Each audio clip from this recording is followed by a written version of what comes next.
Olha, em 2020, a gente teve um dos maiores escândalos de corrupção na pandemia aqui no Nordeste. O consórcio Nordeste comprou 50 milhões de reais de respiradores que nunca chegaram. Nunca.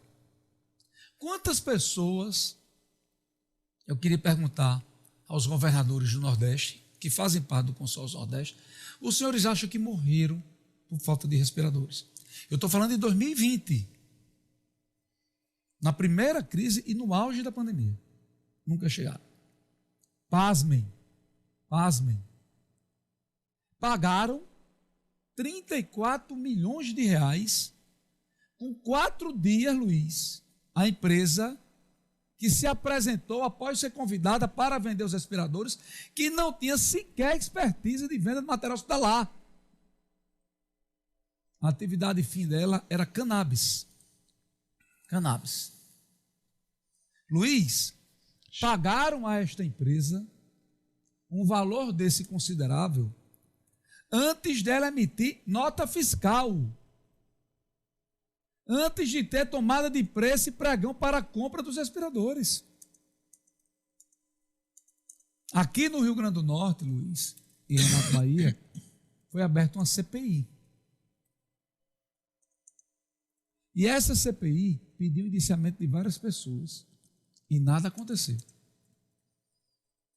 A dona da empresa, Luiz, fez uma pactuação de delação premiada com o Ministério Público, abriu o bocão, devolveu 10 milhões de reais, que era o que estava de posse dela, confessou uma série de crimes e não deu em nada. Pelo contrário, o Carlos Gaba, que era secretário executivo do Consórcio Nordeste, dizia nas entrevistas de queixo levantado que precisavam salvar vidas. Senhor Carlos Gaba, na tentativa de salvar a vida, vocês mataram pessoas por falta de respirador. Quando a mulher devolveu 10 milhões de reais na pactuação, no acordo com o Ministério Público, os governadores do Nordeste, Luiz, soltaram release. Release. Nenhum desses cidadãos foram indiciados. Nenhum. Kelps Lima disse em entrevista aqui, e quando participava dessa bancada por mais de uma vez, que infelizmente não podia dar alguns detalhes sobre a investigação, porque corria em segredo de justiça e era crime ele tornar público. Nos últimos 120 dias, a revista Veja traz detalhes ainda mais escandalosos. A reportagem do final de semana mostra que se o ex-chefe de gabinete do governador Rui Costa, então governador do estado da Bahia, presidente do Consórcio Nordeste, não for preso, é porque livraram a cara dele. O processo, Luiz, contra o próprio governador, então governador da Bahia, Rui Costa, hoje ministro do Gabinete Civil da Presidência da República, está parado, Luiz. Está parado. Agora que está sendo retomado no STJ. São muitos detalhes. E simplesmente ninguém fala nisso. O que a gente assiste é a bancada do governo Lula atrapalhando a CPMI do INSS, evitando que pessoas importantes sejam inquiridas na CPI, Luiz, derrubando requerimentos de convocação de pessoas importantes para prestar depoimento. Pessoas que tinham muito a acrescentar, a responder, a serem questionadas na CPI. A gente vê aquela senadora comemorar a Lisiane Lima, não é isso? Porque é um requerimento para chamar uma das pessoas acusadas de desviar milhões de reais dos velhinhos, ser derrubado e ela não ser convocada para prestar depoimento.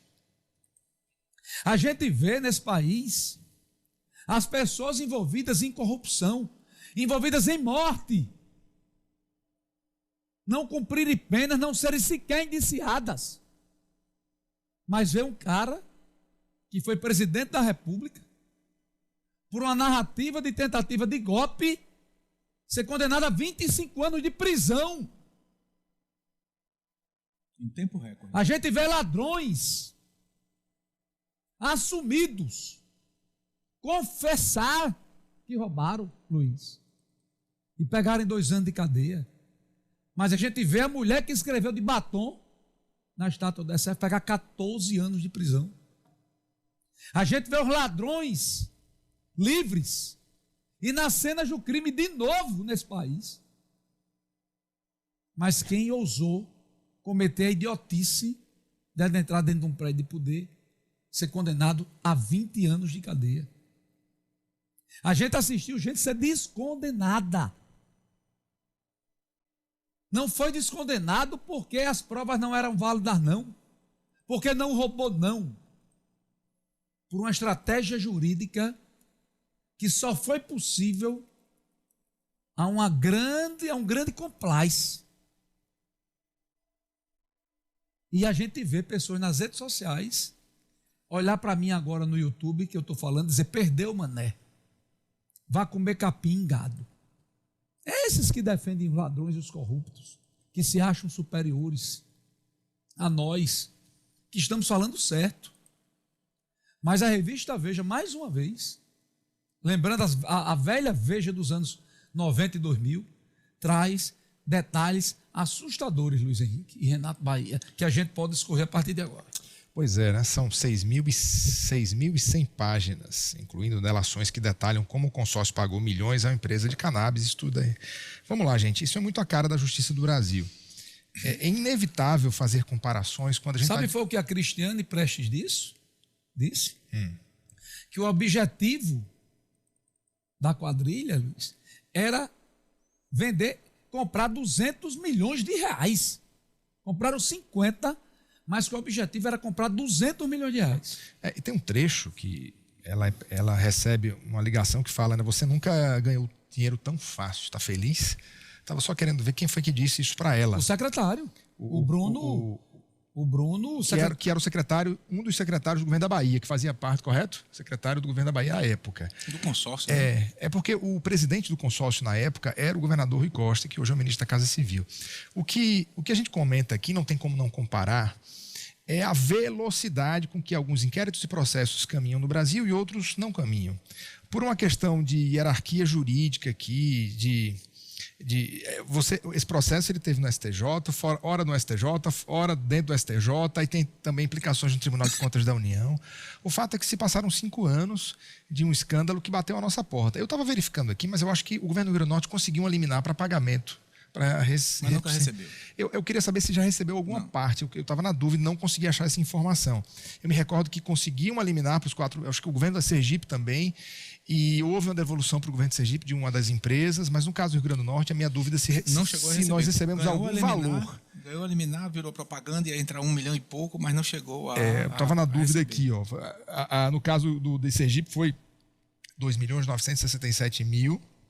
E a empresa Pulsar, que havia contratado o consórcio Nordeste para entregar 750, devolveu os 750 respiradores, devolveu 7.900.000 dólares. Pelo menos é o que eu estou constando aqui. Mas qual é o fato aqui? A gente está diante de um processo muito rumoroso, que tinha, sim, a figura de um presidente do consórcio à época, um responsável, e ela diz na delação que ele tinha, sim, ciência das ordens de compra. Esse homem ele deixa o governo, elege-se senador da República, na sequência é o ministro-chefe da Casa Civil. E por uma questão simples, basta você olhar como é o mecanismo no Brasil.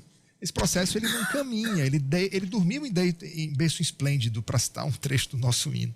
Dorme em berço esplêndido, agora a revista Veja requenta, por quê? Requenta porque muita coisa foi entregue ao ministro Gonê, ao procurador-geral da República, que vai decidir o que fazer daqui para frente. Luiz, Rui Costa elegeu o governador e ganhou um prêmio. Bruno Splenger, como é o nome dele? O secretário do Gabinete Civil dele, que está... Esse foi o único que perdeu alguma coisa ali, porque ele foi logo demitido. Né? Ela disse o tempo todo que ele e o assessor falavam que o governador Rui Costa sabia de tudo.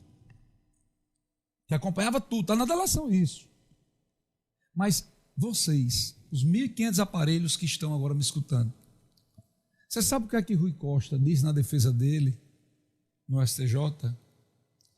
ele esclarece no STJ, onde o inquérito estava paralisado, que não está envolvido diretamente no roubo e justifica, acredite, isso é na defesa dele, tá? E justifica não ter questionado o nome estranho da empresa porque não entende inglês. É um minuto de silêncio mesmo. Ele diz que nunca questionou o nome da empresa que estaria vendendo os respiradores Hemcare, que nunca questionou a razão social ou atividade fim, porque não entende de inglês, gente. E eu não duvido que ele não entenda de inglês, não. Agora, dizer que está por fora, aí já começa a ficar mais absurdo. É como você colocou, isso aqui foi amplamente investigado através do deputado estadual, então deputado estadual Kelps Lima. Ele entregou um calhamaço de documentação lá na Controladoria Geral da União, né? E fica esse tempo todo parado. Eu me lembro que ele disse aqui naquela época, salvo eu esteja muito enganado, ó, por que deu errado? Deu errado porque não entregaram. Porque estava tudo com os preços tudo superfaturado. Deu errado porque o consórcio Nordeste tomou o calote. Se tivesse entregue, ia ter novas compras como essas aí que vocês falaram de ir para 200 milhões ou até mais. Deu errado porque não receberam, entregaram o dinheiro e não receberam de volta o que deveriam ter recebido de respiradores. Tomaram o calote dentro da própria bandidagem que fizeram com isso, e aí foi isso que fez dar errado. Mas é um absurdo. É um absurdo com tantas provas, com tanto inquérito, com tantas folhas, com tanto depósito, que ninguém seja punido ainda. Aí precisou levantar de novo essa questão para se começar a pensar em punir essas pessoas. É um absurdo. Bruno Duster. E esse ponto do foro privilegiado que é discutido muito no Brasil, porque quando eles sobem para os grandes, para os Supremos da vida, para o STJ, enfim, os processos ficam a passos de tartaruga. Porque todo mundo fica na mão. E aí as coisas não caminham. O fato é o seguinte, gente, o Paulo Gonet, que é Procurador-Geral da República, tem muito material na mão, e vamos esperar os próximos passos disso no Supremo Tribunal Federal.